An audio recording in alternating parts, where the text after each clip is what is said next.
It's gone. Here we go. Hey, everybody. Good morning to you. We're back here live on Sports Chat. I'm Herman. We got John. We got Ron. What's going on, fellas? What's going on, Herman? Hey. How's everybody good? Another exciting weekend in sports. So, yeah. Everything's kicking off pretty much. Next week, everybody will be live, right? Baseball, hockey, hoops, college football. Then I think the following week, NCAA hoops kick off. So there's a lot happening. Weather's still nice. Nice fall weather, raining today. Nah, it's chilly here, cancel bro. Had to cancel. We're gonna have a Coke giveaway today outside and have burgers and hot dogs and stuff, but rain got the best of us. Yeah. So what's percolating in Michigan? What's going on in Michigan? Anything happening in the D? Well, of interest. I'm sure y'all heard the news break about Michigan and this sign stealing scandal. Sign. Wait a minute. Is it Michigan or is it the Patriots we talking about? What's going on? Here we go. John didn't have too much to say about the Astros because he's feeling guilty right now about the Astros cheating scandal. So he was like, "Nah, I better not." Here we go. Wait, we got cheaters going on everywhere. We got the Patriots. We got the Astros. Man, everybody. We got here's my thing though. How long have sports been being played? Forever. And how long have folks been stealing signs? Forever. And what Jim, as if they never have, every other team in major college football don't have a dude pre-scout. Doesn't do it. Well, the part I hate the most, though, guys, is they find the goat, right? They find the scapegoat and fire him. Man, come on, man. Come on. John, I feel for you right now because Michigan is where it is right now when it comes to sports, man. They got the football teams are both firing away on all cylinders. Michigan's looking dominant on the up front, and their quarterback's playing great. Their defense, and then you got the Lions just burning it up in the NFL with the consistency that we expected to see from them this year, right? Both teams are proving that they. And to see this thing creep up in now, all of these teams do it, but they're trying to. It's like the hate that Dion was feeling earlier in the year. They don't want you to be successful, so they're going to throw whatever they can at you. Yeah, and I've heard, and I can't prove this, but I heard it was somebody from Ohio State that actually leaked the story. And I guess my question is this: do y'all really want to go down this whole? Yeah, go down the road.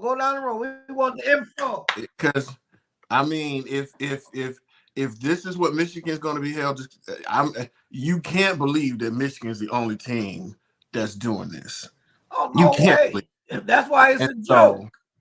I think, Harbaugh has some well-documented issues and run-ins with the NCAA. Right.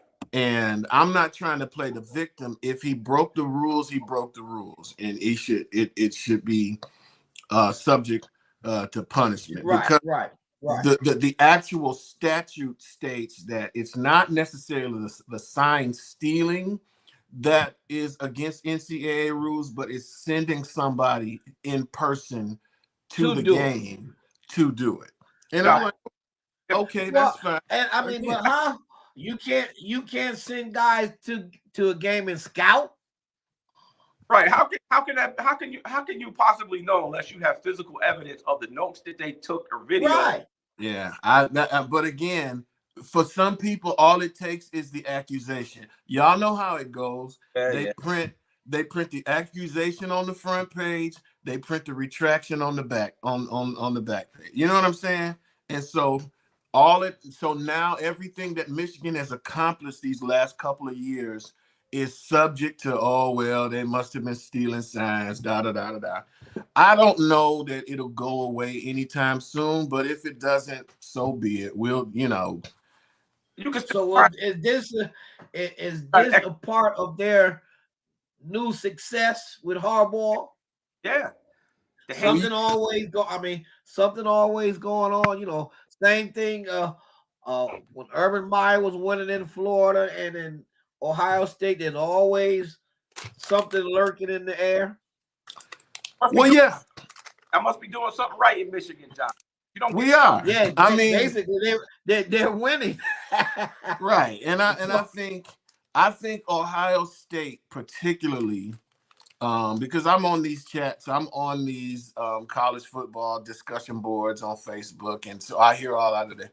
They're having a very difficult time adjusting to the new norm of Michigan being back on top of the Big Ten. That's just it's you should see some of the stuff that they say. It's like, oh God, that last week, when Michigan was struggling against Indiana in the first series before they scored 52 straight unanswered points.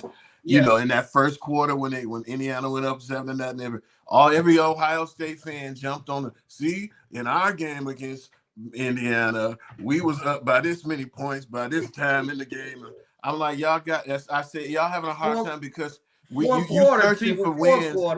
Well, I'm just saying, I'm like, y'all searching for wins anywhere y'all can get them now, because if y'all can't beat us on the field, then you got to find ways to get wins to make you feel better. And I guess, and then as soon as the game got out of hand, you saw everybody shut up. So I get it. That's the nature of competition and fierce rivalries. It doesn't surprise me if it's proven to be true that somebody from Ohio State leaked or gave or threw out the accusation. But again, they print the accusation on the front page and the retraction on the back page. So the retraction if you can won't find be it on the back page. Well, I'm just saying the retraction won't somewhere. The retraction won't be nearly as loud as the accusation, and by that time the damage will be done. It's all good though. It's all good. Just keep winning. That's all I feel. Just keep here, and so you guys give me your pick today for today's game, Ohio State, Penn State. What you think? Go ahead, Ron.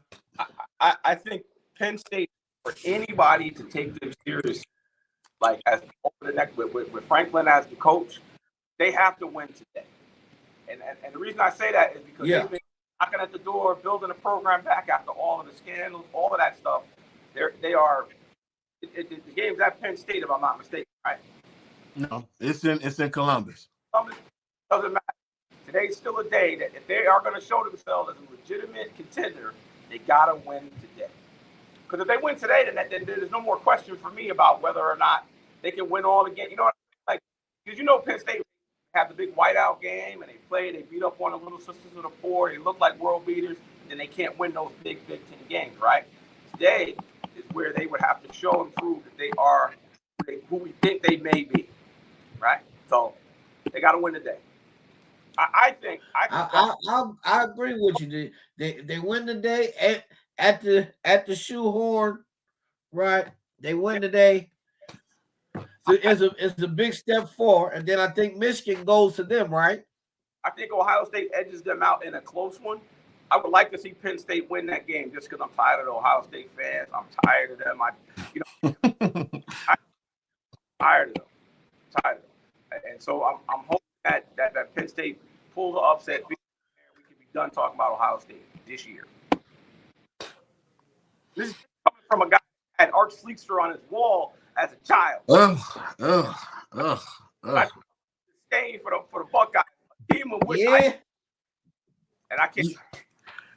Ron, you breaking up a little bit. You're breaking up a lot. So imagine Mike. All right, hold on. Go ahead, man. Let me get things together here. Go ahead. All right, John. Who you got, John? Who you got? Not what you hope. Who you got? Oh, I don't have any doubt in my mind that Penn State's going to lose this game. I don't. I have no. There's not a question in my mind that Ohio State's going to win this game today. obviously, of course, I would love Penn State to win. I would root if Adolf Hitler fielded a team against Ohio State. I would probably root for Adolf Hitler's team. So that's how much I can't stand Ohio State. But that's just the amount of hatred that I have for Ohio State. But I don't. Drew Aller, while he's proven to be okay, his average yards per attempt when he throws the ball is only 6 yards per passing attempt. They ran off a stat on a show I was listening to that their receivers average like 10 yards a catch or something. Yeah. So now that'll play into Ohio State's hands because they're good at stopping the run, but they're not particularly great in their secondary. But I don't see any way that Penn State wins this game today. Honestly, if you want to be honest, I think they have a better shot at beating Michigan at home than they have beaten Ohio State today. I don't think they'll beat Michigan at home. I think you'll see what you saw last year. The two 11-0 Michigan, Ohio State 11-0 playing for the Big Ten East, like you saw it, like it's been the last 3 years. It's significant that with Penn State went 11-2 last year. You know the two games that they lost? Michigan, Ohio State. Michigan and Ohio State. You re-emphasize my point. If they could win today, they show themselves. Yeah. Otherwise, like you said, what the scenario you played out with Ohio State and Michigan playing for the Big Ten East Championship later, or that's what's going to happen. Today's the day. Yeah, I don't see that. I don't see anything stopping another showdown between Michigan and Ohio State this year. So whether or not that plays out today, I seriously doubt it because I don't believe in James Franklin. James Franklin to me is I'm from Missouri when it comes to James Franklin. You got to show me. I'm from the show me state. Got to show me. And I just think he is what he is at this point. He'll clean up a lot of the scraps, but when it comes to truly big program defining games like this, you got to show it. He hasn't shown that. Now last year they were up. They were moving the ball on Ohio State. They should have won that game last year, but they found a way to lose. You know what I'm saying? You sound like a Penn State fan. They say Franklin always find a way to lose. They found a way. They snatched victory from the jaw. However the saying goes, they just found a way to lose. So no, I don't believe in Penn State. Maybe next year, maybe when Aller gets a year under his belt. But then they lose a lot defensively. So I don't know, man. I heard they're losing like seven guys this year. Yeah. So I don't see it happening. I would love for it to happen. There's nothing I love. There's nothing in sports I enjoy more than an Ohio State loss. That's just there's nothing. Well, I won't say nothing.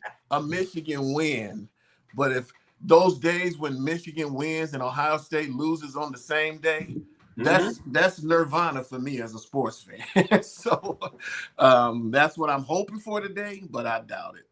By the way, I know today's the second anniversary of Trey's passing. I see the baller jersey. Right, you see it. You still got the ballers on. I got the ballers. To shout out my man Trey. I see him next to you in the office right there. This is what the team Trey started in one of the men's league around here, the Ballers. So here's one of the uniforms. Rest in peace, nephew. Rest in peace. Shout out to Trey. Number three on. There you go. All right, fellas. Yes, sir. But yeah, I'm quite sure he'd be like, yo, I can't get on the show. Well, let me get on the show.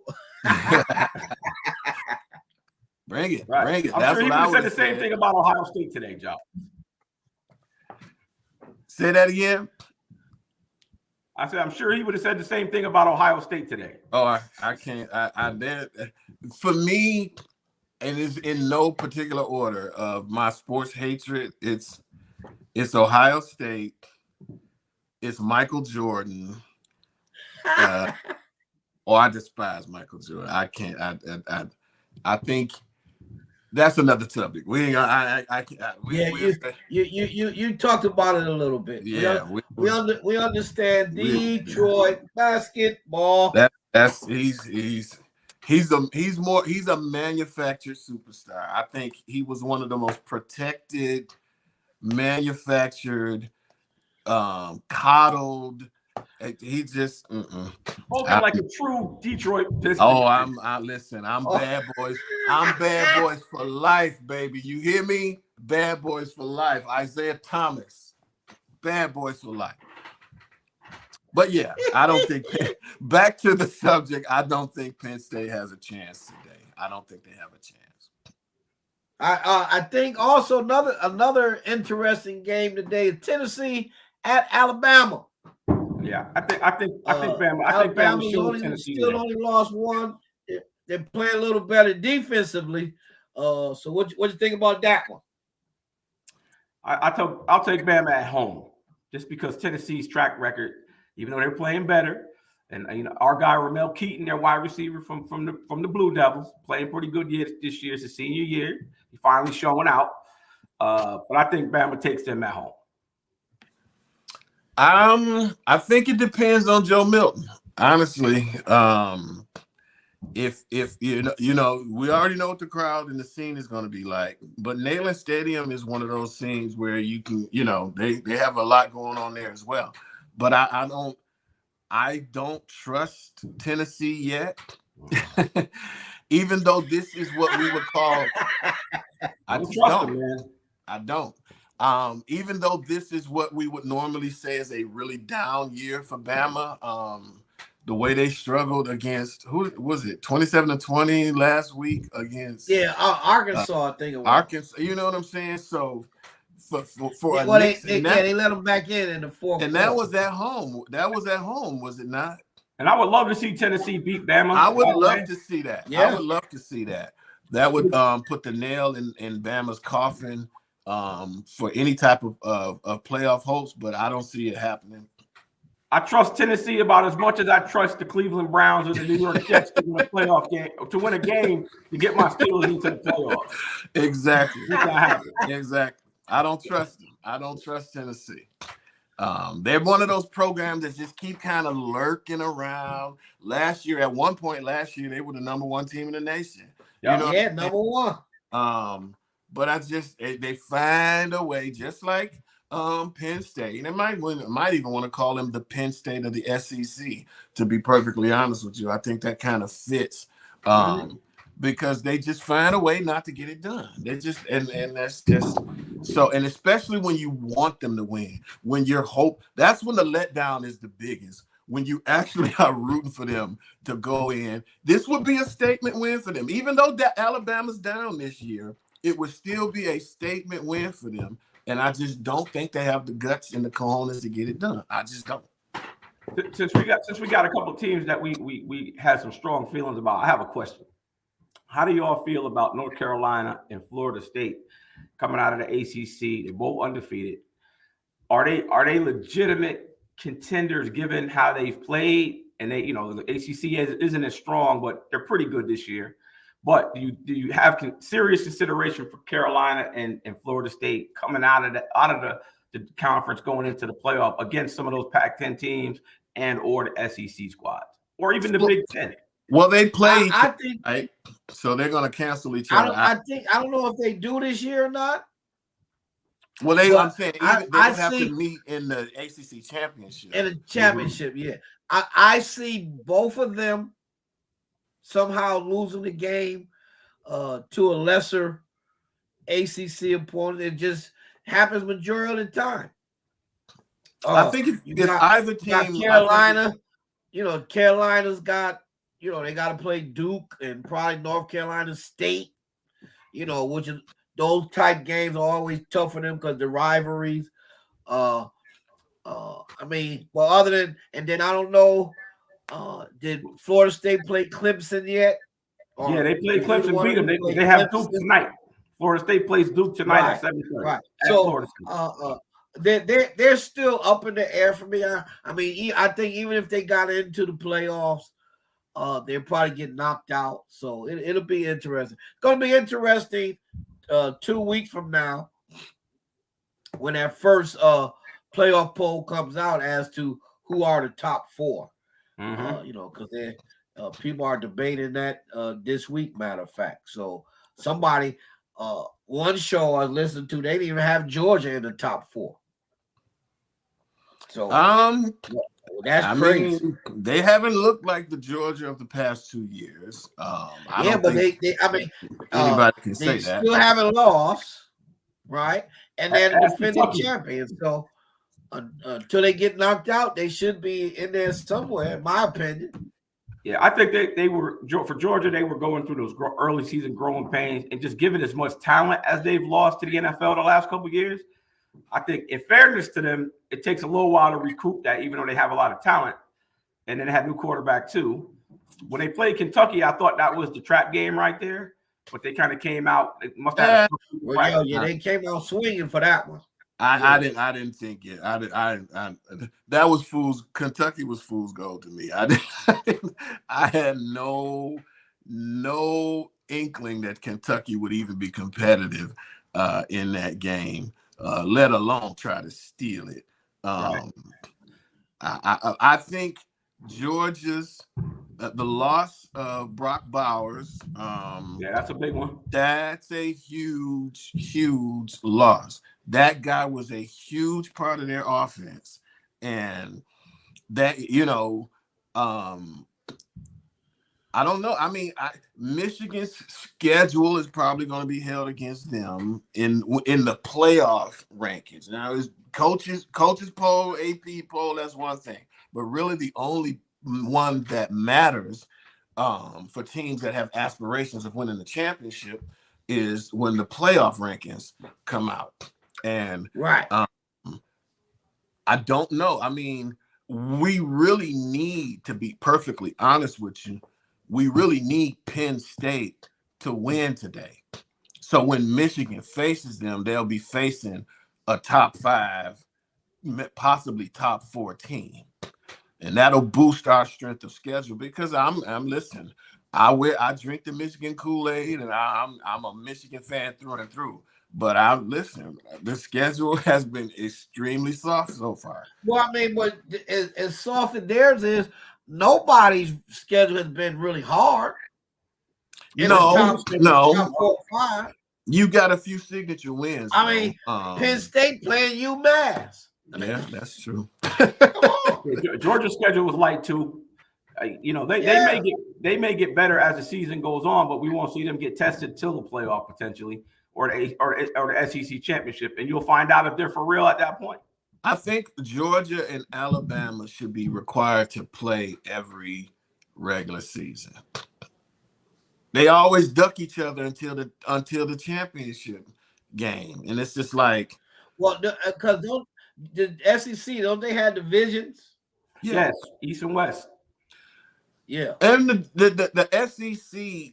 See, this is where the SEC, particularly the teams like Georgia, have an advantage over a Big Ten, because if you look at the SEC, it's extremely top heavy, just like every other conference. It's a top heavy conference where you've got Georgia, Alabama. Every now and then LSU will rear their ugly head, and I don't know what happened to Florida, but they just kind of fell off the map. So it's extremely high. But when you look at the Big Ten, especially, you have in the Big Ten East, Michigan, Penn State, Ohio State, which play each other every single year. Who care about the West? Nobody. They can't avoid each. Georgia avoids playing Alabama every year in the regular season. It's set up that way. It's set up that way. Yeah. Every year. So they can just skate through the SEC. And in the instance of like last year, when Alabama had 2 tough losses by a combined, 7 2 points. Yeah. They've got to avoid Alabama altogether. You know what I'm saying?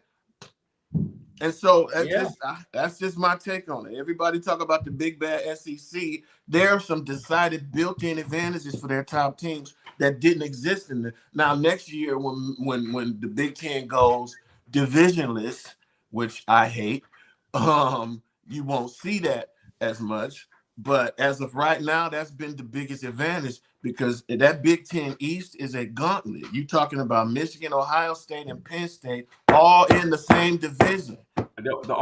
I agree with you, John, on the strength of schedule and the way the SEC is constructed. The only thing I would say is once they get to the playoffs, they've been running the Big Ten and all these other conferences out the gym in those games. Because they had it easy going through the regular season. I think it's a talent disparity, right? I will admit it's a bit of a talent disparity. But if you have such a decided advantage, I'm just saying they don't schedule anybody non-conference. Alabama's still playing the Citadel. You know what I'm saying? Just and so like look at our schedule next. I look at Michigan's schedule next year. We open up against Fresno State, which ain't a gimme by no means. Then we traveling to Texas, to the Longhorns. And then we got, when you open conference play, now you got Oregon, USC, Washington, all joining the conference. Yeah. It's going to be nuts. It's going to be nuts. Crazy. Ugh.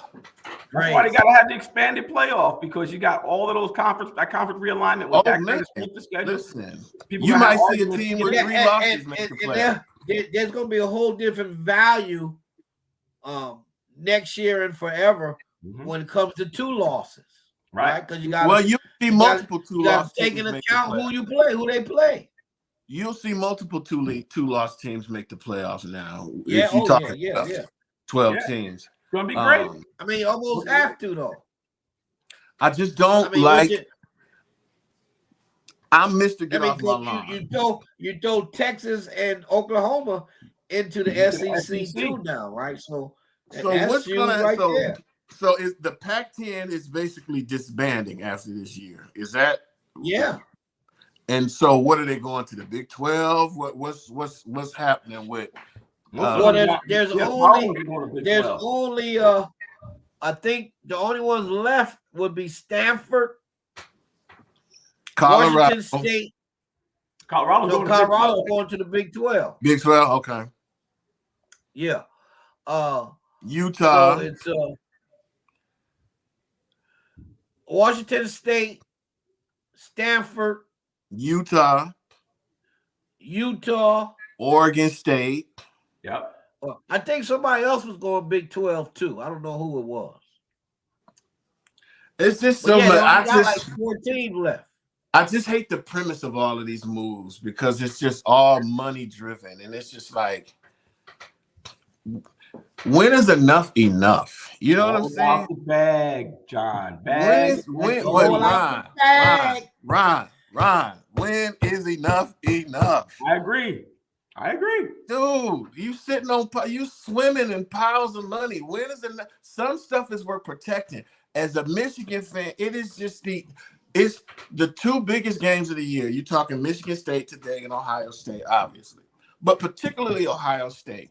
You could have a scenario where they play each other 3 times in one season. That's ridiculous, man. It totally cheapens the value of these rivalries that we grew up with. Because if I'm Michigan and Ohio State, we at the last game of the season. We know because we're the 2 top teams. Because remember, there's no more East-West divisions in the Big Ten. Right. So we're the 2 top teams, and we're guaranteed to play in the Big Ten championship game, regardless of the outcome of the last game of the season. You're gonna have a situation where you got guys sitting players. In the Michigan Ohio State game, you sitting players. That's anathema. That's like blasphemy. Well, you know the NCAA will jump in and say Michigan is being slapped because they sit there. What I'm saying, would you, if they'll in a find minute, some way to make a mockery but the of it. game, but they've rendered that game meaningless. Would you risk exposing your players to injury, knowing that next week we're gonna play in the Big Ten championship game for the marbles? Well, and the players themselves would be like, you know what, man, I ain't playing again. But I'm getting ready for the draft. You've created a scenario where the game. You don't even have to know when you just hear the words "the game." Everybody know who you're talking about. It's Michigan, Ohio State. Hey, God, speaking of money, right? Hold on 1 second. Let me see. Speaking of salaries, y'all ready for this one? Highest paid players in the NBA. Y'all ready? Yep. Number 1, Steph Curry will make $51,915,615. God bless him. Kevin Durant, $47,600,000. I thought Jaylen Brown was the top. 433. No, I guess it kicks in next year. Yeah. Joel Embiid is 3rd. LeBron 4th. Jokic was 5th. Bradley Beal. I think what's his name's kick in next year. This is for Jaylen Brown. Yeah. So you got Steph Curry, Kevin Durant, Joel Embiid, LeBron, Joker, Bradley Beal, Giannis, Paul George, Kawhi Leonard, Dame Lillard, Jimmy Butler, Klay Thompson, Rudy Gobert, Fred VanVleet, AD, Luka Doncic, Zach LaVine, Trae Young, and Tobias Harris. Hey, man, and Tobias Harris makes $39,270,150. God bless them all. And I always tell people when it comes to salaries in the professional sports, you know, it's a level where people, they kind of live in their own world. They're on their own planet. And the way that whole industry works, you know, that's the value they bring to some franchise. And those owners know what their bottom line is. And they feel like they have to have the talent to win, attract fans, put people in the seats, you know, all those things. So that's just the planet that they live on. You know what I mean? If you look at corporate America and the bonuses the CEOs get, they get $50 million bonuses for these hedge funds and these CEOs. Yeah. It's the planet they live on. So yeah, I have no problem with it.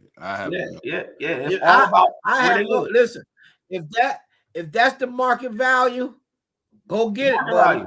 Well, I'm gonna go back I'm gonna go back almost 20 years. No, almost 30 years ago. To 1996 when Shaquille O'Neal left the Orlando Magic to play for the Los Angeles Lakers. And he signed at the time was a record-breaking $120 million contract. Mm-hmm. And, you know, he was being grilled by the reporters and blah, blah, blah, blah, blah. And he flipped it on me. He said, listen, if a person can write $120 million check, how much money he got? What you think he pulling in? Yeah. I remember the same thing. Y'all remember when A-Rod went to Texas, left Seattle and went to Texas? $200 million. Yeah. $200 million. And but it was such a hypocrite because he asked him, he said, who in here wouldn't have signed that contract? Right. Yo, listen, it's not all these reporters asking all these questions about now it's not a person in here that wouldn't have signed that contract. Stop it. I saw Jeannie Buss. Jeannie Buss did an interview recently, and she said that at one point, some guy had come along and offered Dr. Buss $1 billion for the Lakers, right?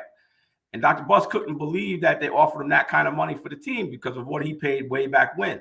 Mm-hmm. And he goes, Dr. Buss said, well, even if I got all that money, all they're going to do is ask me, what are you going to do with the $1 billion you got? He goes, the first thing I would want to do is buy the Lakers. So I said, so I might as well keep it. I might as well keep it. That's good. And I say this. Had Dr. Buss been allowed to buy the Dallas Cowboys back when he was trying to buy the Cowboys, when they used to frown on two teams being owned, Dr. Buss had put together some Japanese investors for the Cowboys, and I guess they got outbid by Jerry Jones. Plus the NBA, whatever, they used to frown on owning franchises in multiple sports back then. Could you imagine how the Cowboys how their future would have been under Dr. Buss. I can only imagine. That's the type of owner Dr. Buss and Jerry Jones are like two peas from the same pod, if you ask me. Just those billionaire owners that are that's just as big of a celebrity as the team that, you know what I'm saying? And I guess that's the team that they own. Yeah. Yeah. They were, the Lakers was as big for Jerry Buss as it was for Magic Johnson. You know what I'm saying? Well, and Jerry Jones, man, I mean, he came in with the hacksaw too, right? Mm-hmm. He fired Landry and Tex Schramm, who made the Cowboy. He's like, I'm buying this and I'm putting my own stamp on it. Yeah, and he's been his own biggest problem, even with the success no doubt about of Emmitt Smith and Troy Aikman and Michael. He's been his own biggest. You ran what was the coach for those teams? What Jimmy Johnson. You ran Jimmy Johnson out of Dallas. What is wrong with you? Out of Dallas. What is wrong with you? Back-to-back Super Bowl winner. Dr. Buss because he wouldn't praise you in public. Yeah. Dr. Buss would have at least put the right people in charge and left them there. And left sure. Listen, Jimmy Johnson get Dr. Buss back-to-back Super Bowl title. He's like, go ahead, Jimmy. I'm going to the buddy match. Job. He built that team. Let him do his job. I mean, and he the difference was too, somehow, some way, they were 3 deep at every position. Yeah, that was a team. That Dallas team, man, that was a powerhouse team back in the day. But just Jerry Jones couldn't get out of They had so much talent. They rolled my boy Barry Switzer in, and he won the title. Yeah, he just followed the blueprint. That's all he that's all he did. But they wound him up and said, "Okay, Barry, just keep everything straight. Don't mess this up." Well, your boys had a nice little bounce back win last week over the Chargers. What did you think? I think our offense still. I'm gonna tell you, nobody's talking about it, but I'm gonna say it, right? I'm gonna say it. Say it. My boy Zeke, wherever you are, New England, wherever you are, dude, we need you in the red zone, man. We can't run the ball in the red zone anymore. But we got the red zone with Zeke. Zeke smelt the goal. That was y'all red zone guy. Y'all got rid of him. That was the red zone guy. Yep. Here's the problem. Nobody wants to mention it, but I'm gonna put it out there because that's just facts. They didn't want to pay no more. That's the problem. Zeke was gonna score. And then you get what you pay for. You know what I'm saying? Exactly right. He was almost a guaranteed touchdown. And what has been Dallas's biggest problem this year? Red zone. Scoring in the red zone. Yeah, the NFL, I think, has got a lot of parity given, the 49ers look like world beaters against the Cowboys, and then they have a tough game against the Browns and lose with a field goal. They come out of there with some injuries. Going from week to week, it was like the polar opposites. And they ran them out the gym there in San Francisco, got to Cleveland, the weather was bad, it was raining, and then they don't look the same. So from week to week, man, you just don't know who is going to be that. I think the Lions have probably been the most consistent team of everybody. Well, I would agree with that. A lot of times football is time and place, right? Yeah. Where's the game? What's the weather? What's the scenario? I mean, because in all actuality, as bad as the Niners played, they should have won the game, but he missed the field goal. He missed the field goal. Yeah, that was and I think that game was more of a one-off than now they did have some significant injuries in that game. Yeah, that's not significant. Top injuries. 3 guys. I mean, top guys. I can't Debo, McCaffrey, and Williams. Right. That's the offense. I can't stand Cleveland, and I'm a Steelers fan too. So I was like, man, listen, bro, I hate the Browns. So when they lost that beat, I was like, man, we got these guys, man. I was just hoping that they came out unscathed. My whole thing was, don't nobody get hurt playing these clowns, right? And then all of a sudden you start seeing these guys dropping, man. When Trent Williams goes down, I'm just like, come on, man, where we go? But if you look at Christian McCaffrey's history, he's been hurt. He's been injury prone. That's you know what I'm saying? And at least once or twice a season. Somehow, the old cliche is the best ability is availability. I don't care how talented you are, if you are not on the field, you know what I'm saying? That's just it. So that's a problem. That's a problem. And one thing I want to shout out, and we can move to the next topic. As great as TJ Watt is on the end, and his brother is always touted as the best player in football. He's great. I love TJ, but I think Fred Warner has placed himself in the top players in the NFL in defense. Oh, the linebacker. Yeah, Fred Warner is the man. Yes. Yo, that kid get no credit. I'm telling you. Oh my God. Yeah, but I'm gonna tell you this though. No credit. Let me tell you this, and I don't want to just sound like I'm a homer, but that Aiden Hutchinson, he's good. For his second year in the NFL, dude is being touted as a defense. Everybody was talking about the Jacksonville, whoever I can't even remember who they chose with the number 1 pick, but the fact that they let Aiden Hutchinson go to the Lions, that's been a godsend for us. I mean, dude he's been every bit as good as advertised. And so that's where the most playing exceptionally well, for sure. Well, that's where the most significant improvement the Lions have made is on the defensive end. You got to remember, last year they had the dubious distinction of being the top offense. Right, and the worst defense gave up just at as many the same time. Yeah, you know what I'm saying? They did. They were basically the USC Trojans of the NFL. I'm rooting for the Lions every week, man. I am.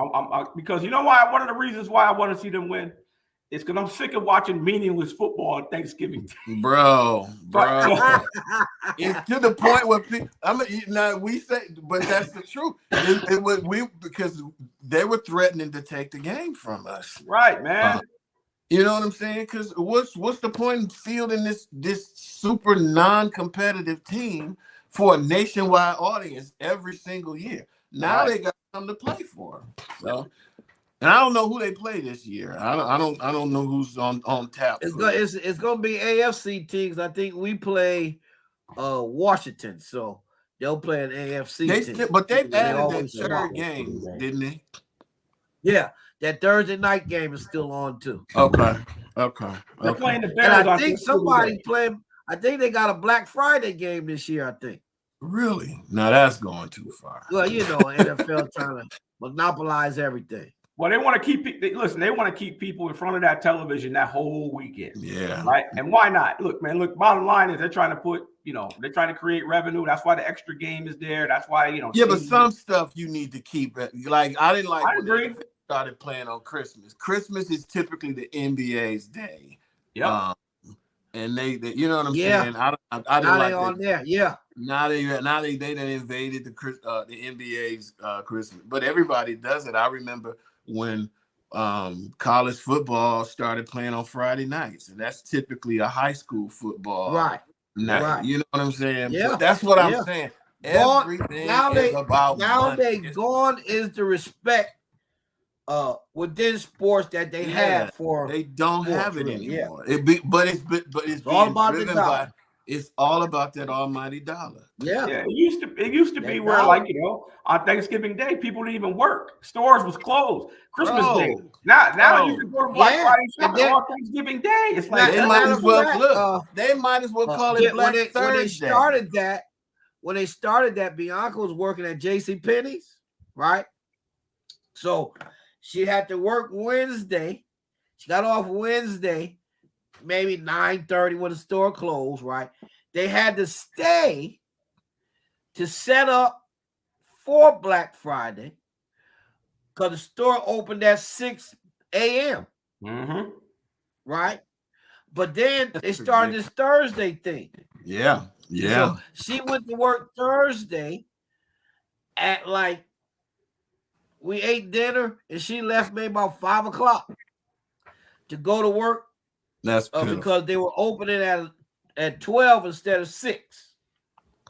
I'm a traditionalist, man. The love of money. Lord have mercy. Yeah. Everything. Yeah. I gotta we nearing the end. I gotta mention one thing as a little change of stuff. Let me tell y'all something, bro. NBA starts next week. Yes, it does. Yes, it does. That Victor Wembanyama is going to be a problem. No doubt. I was watching him last night. Different. He is going to be a problem. His length, his block shots, he's going to be a problem in this league. Yeah. When he blocked last night, he blocked Klay Thompson's 3-pointer. Yes. And Clay was like, shocked. Yeah, I saw that.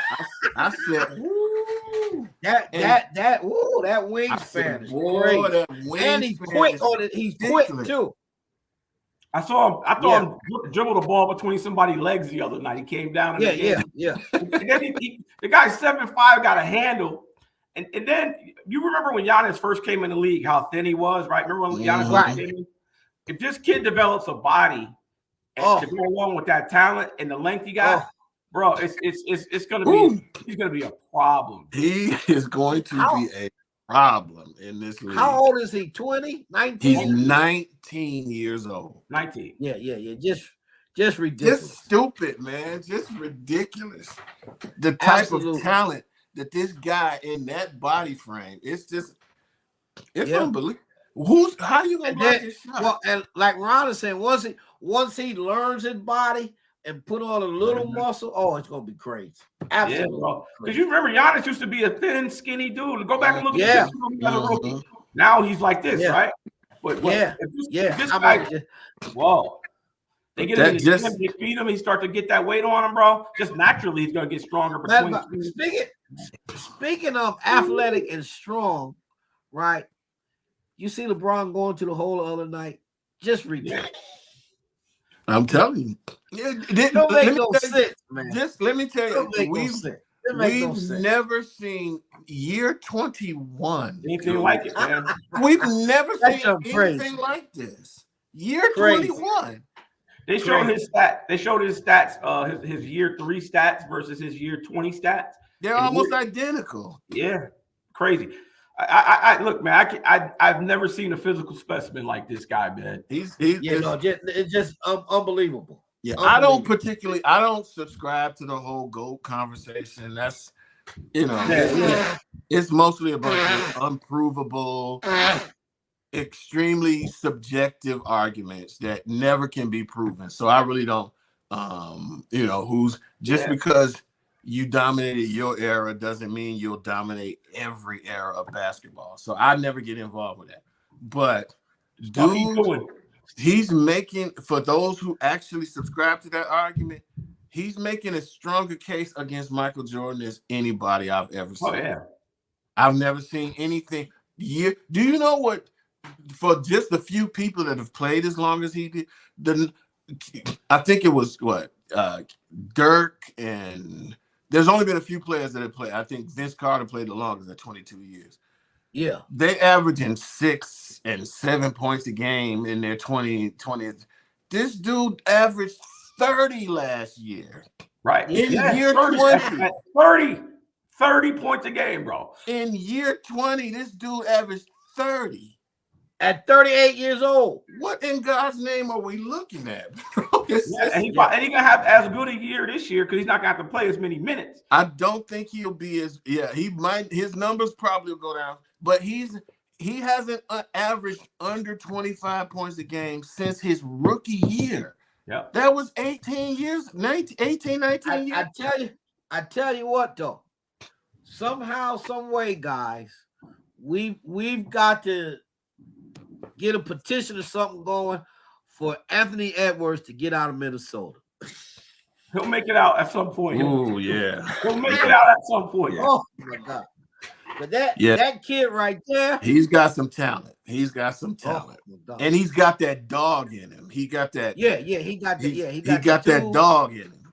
So they gave him a statue here in Atlanta a couple weeks ago. Yeah, in Georgia. I've only seen two guys in the time I've been here, the 13 years I've been in Georgia. Two guys that when they played high school games, you couldn't get into the gym. Jaylen Brown and him. Really? Yeah. When he would play in high school, man, it was like it was the celebrities showed up. You know what I'm saying? Dwight Howard and the people would come out, the rappers and all of that to see him play. And Jaylen Brown, he couldn't even you couldn't even get into the gym when he played at Wheeler. Wow. They were that, you know what I'm saying? They rebuilt the gym at Wheeler High School and named it after Jaylen Brown. But you couldn't. Those are the two guys that you could not even get in the gym, man.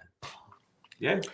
Wow. Yeah. He's got a lot of talent, and you won't see it unless you have the league pass, because it's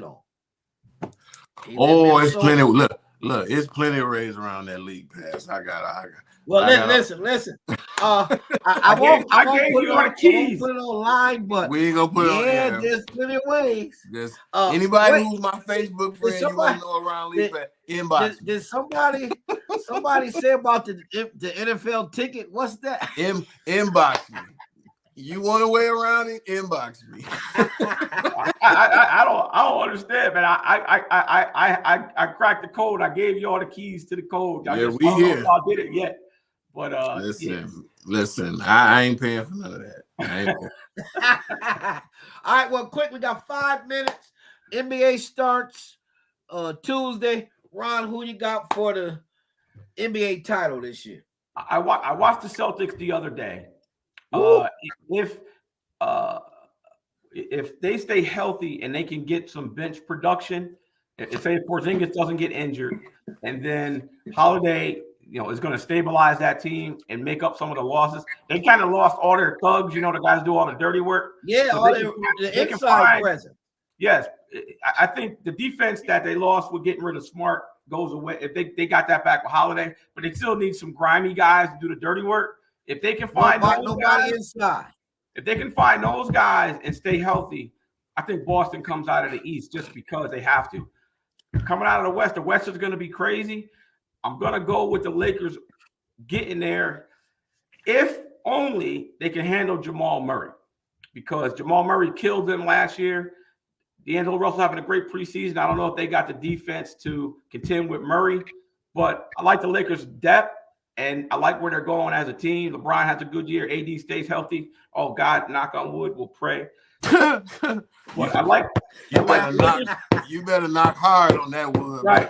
The Lakers in the West. I like Boston coming out in the East.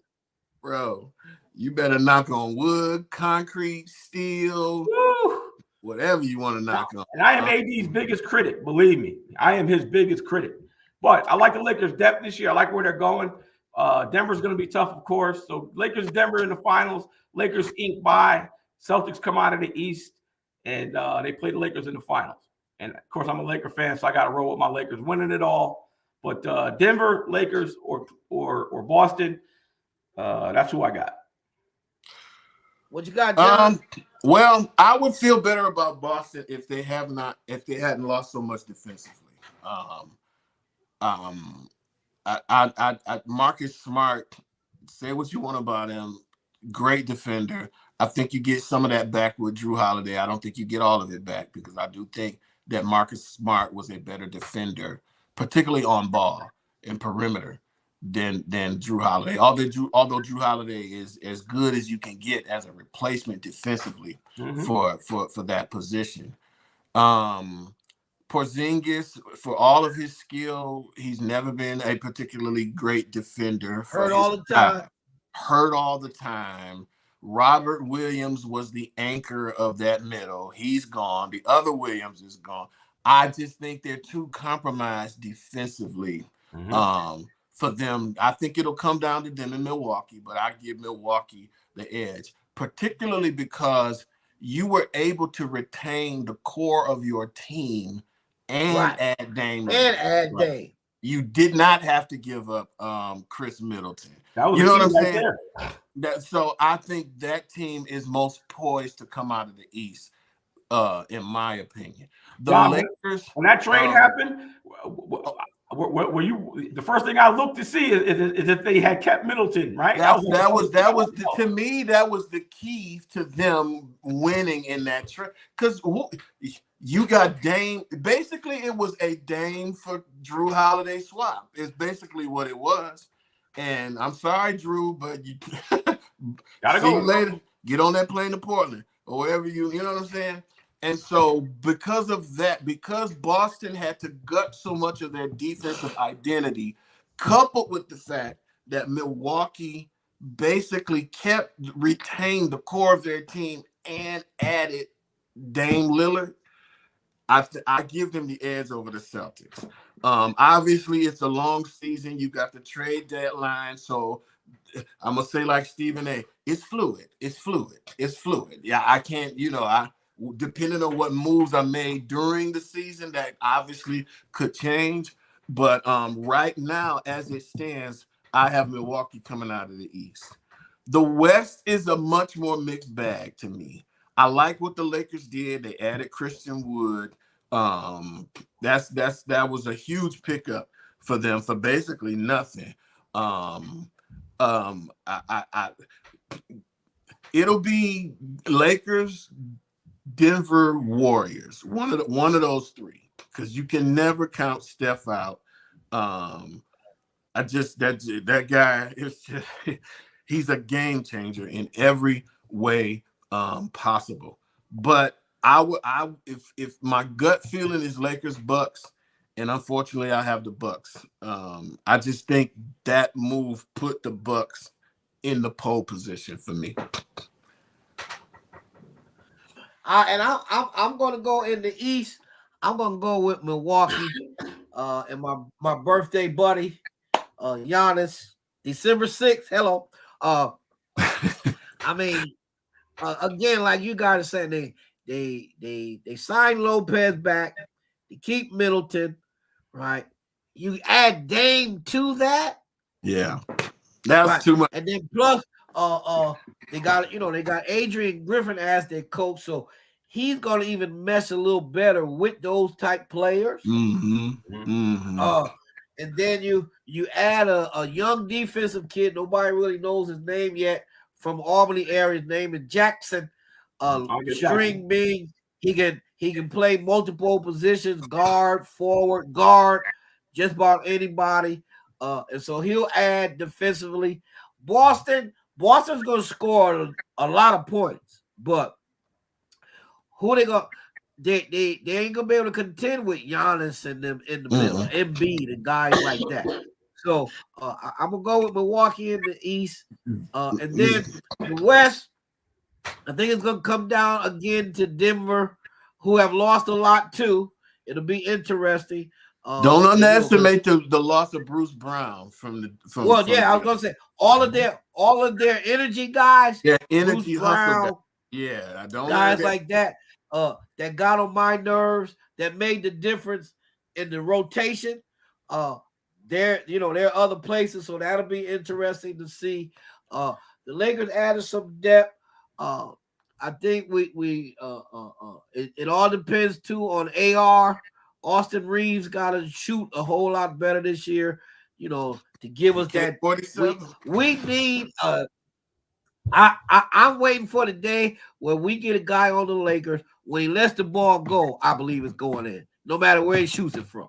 We don't have that yet, but anyway, I like their depth though across the line. They're big across the line. Christian Wood, Hayes. So they got fouls to give against Jokic and things like that. So it's gonna be interesting. But I think it's gonna end up being Milwaukee and the Lakers, and then the Lakers will take Milwaukee out because I think we'll be a little bit too much to handle for the Bucks. We'll know about the Lakers right around or after Christmas. If they start to, if they're gelling and playing well. And again, injury plays a role for everybody in the league, right? Yeah. You get that one person that goes down and changes the whole dynamic. Yeah, so it's fluid. It's fluid. October, greatest month of the year. I even watched the Ranger game the other night. They lost in Nashville hockey. So I watched. I'm from Hockey Town, so that was one of the things that was. Well,